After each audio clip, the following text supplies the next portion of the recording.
अस्सलामुअलैकुम, हाथियास किचन में वेलकम। आज बनाएंगे बहुत ही बेहतरीन एनर्जी ड्रिंक जिसकी वजह से हाइट भी इम्प्रूव होती है और हेल्थ भी अच्छी होगी। इसको पीने के बाद आपको काफ़ी देर तक भूख नहीं लगेगी क्योंकि ये काफ़ी हैवी होता है। तो इसको बनाते हैं। 4 अदद खजूर ली हैं हमने, जिन्हें रात भर भिगो दिया है। और अब इन खजूरों को भिगोने के बाद हमने इनके अंदर से गुठली निकाल देनी है और इनका ऊपर से ये बारीक सा छिलका जो भीगने की वजह से बआसानी उतर जाएगा, इसको उतार कर हम अलहदा कर देंगे।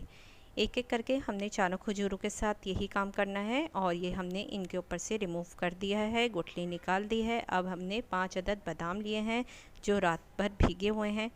2 केले लेंगे हम और इन केलों को छीलकर इनको भी कट करके इनके साथ रख देंगे।